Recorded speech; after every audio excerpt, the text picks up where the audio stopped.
All right, should be fine. Definitely should be working fine. Camera's recording. Yeah. All right. So, hello everybody. How's it going?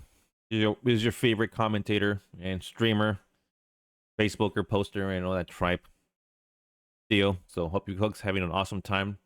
Right now, it's about 100 degrees outside here in Southern California.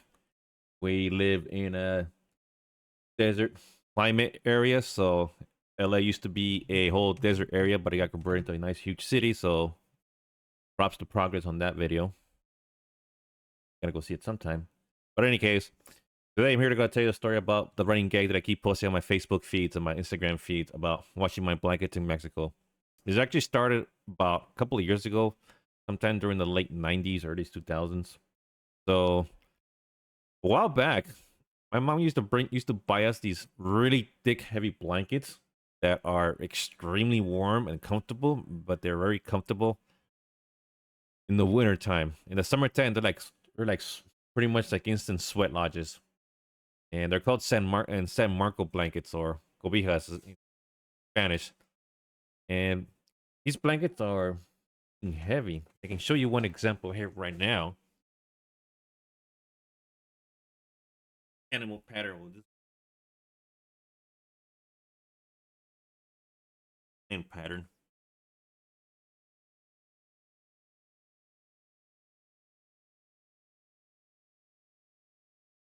Yeah, the lion. That's right. Any lion, Lion of Judah.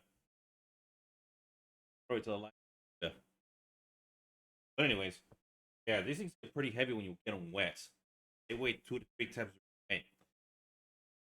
So I can't use this at a regular residential washer, so I have to take the little small trip down to my local laundromat and use those commercial size washers and wash these big thick blanket boys because they're freaking heavy when they get wet.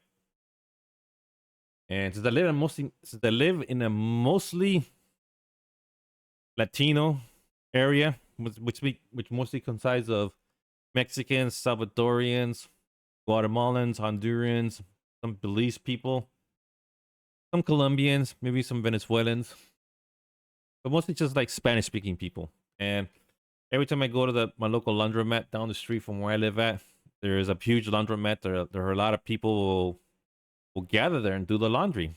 So, and most of those people that gather them there are mostly just like Latino descent, either Central and South America and from Mexico, from all places like that.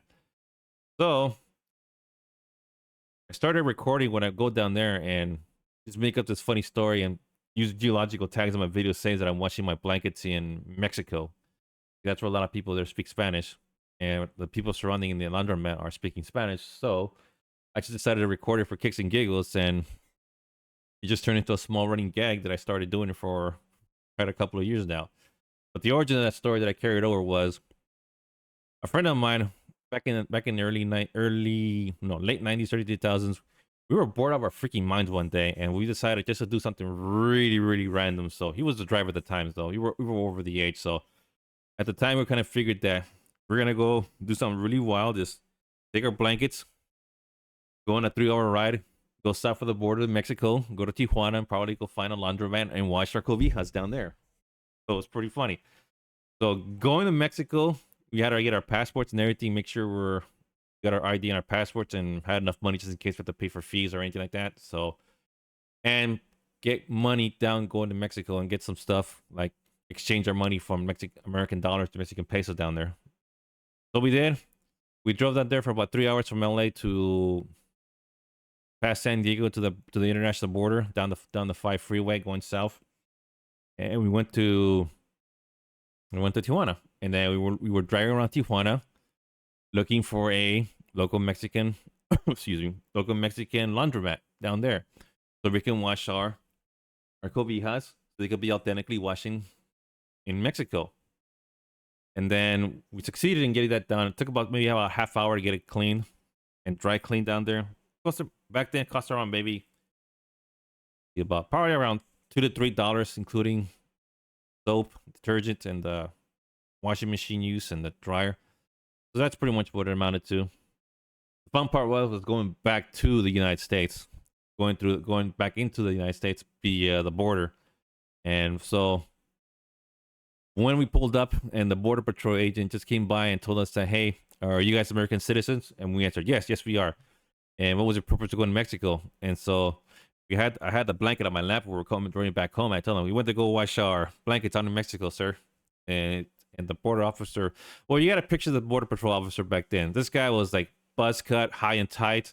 He had tattoos on his arms. He had a EAG on his forearm, showing his proud service of being a Marine, because he had the Eagle Glove and Anchor on his forearm. So he stopped by us, walked to us, and asked us where we were coming from, asked us what the purpose of going on there. Again, we told him that we were just trying to show off our blankets. We had to go watch Mexico. And he says, so all right then, can I see you gentlemen your passports and IDs? So we presented our passports and IDs, said we're US citizens, and the next thing you know, okay, interesting, gentlemen. So okay, now we're gonna have to do is we're gonna have to put you into secondary.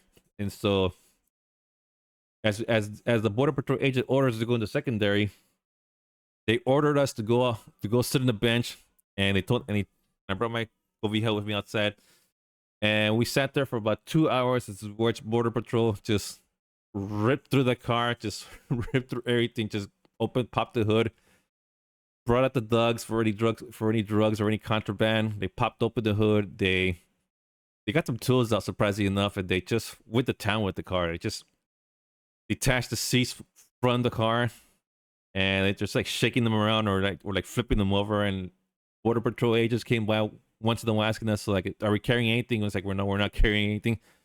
And then they were just doing their job, watching us, and then going to the car, see we had anything about it. So they were like banging on the vehicle, see if anything will fall out. They're running the mirrors under the vehicle. They popped the hood of the engine, see if like anything was hitting, or any hidden compartments or anything like that. So we were there for about maybe 2 hours tops, getting our car searched. And then after they were done putting it back together, and they just told us we can go about our merry way. And that was pretty much a very fun and uneventful 2 hours, waiting to have our cars searched by border patrol, and we were watching as they were tearing it apart and putting it back together. But overall, since we didn't give any slack to the border patrol agent, he's just totally cool about it. Just told us that this is just like we were just being randomly selected to be searched and have our car taken apart, or most of the seats at least, and just put them back together. And they thanked us for being supportive and cooperative, because there were no hard feelings of, even though we got randomly selected for secondary inspections. It was a good learning experience. It helped out too that we were just being honest, and they didn't bother just putting us in separate cells and grill us and interrogate us up to the high heaven to see why we were going to Mexico to get our cobijas washed in Tijuana instead of washing them here locally in LA or in San Diego. So that's pretty much how the running gag that I do on my Facebook stories, on my Instagram reels. I just do those just for kicks and giggles as an homage to my friend.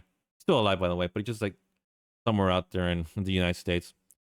And I just do that just to remember the good times we had going down there, going to Mexico, washing our cobijas, and coming back and going to the hassle of border patrol and going to the border. So that's about it. So that was pretty much the whole running gag of the deals watching his blankets in Mexico, and I recorded and I posted videos on my Facebook. But really appreciate you folks for watching and taking this time to listen to this short video.